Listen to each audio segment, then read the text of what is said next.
अगर आप अपनी जिंदगी बदलना चाहते हैं तो इन नियमों को अपनाइए। नंबर 1, धीरे बोलिए। नंबर 2, ज्यादा ध्यान से देखिए और समझिए। नंबर 3, कम बोलिए। नंबर 4, अपनी सेहत को हमेशा प्राथमिकता दीजिए। नंबर 5, खुद को सीखते रहिए, कभी रुकिए मत।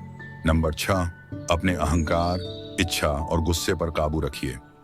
नंबर 7, ज्यादा मुस्कुराइए और चिंता करना छोड़िए। नंबर 8, परिवार सबसे ऊपर होता है।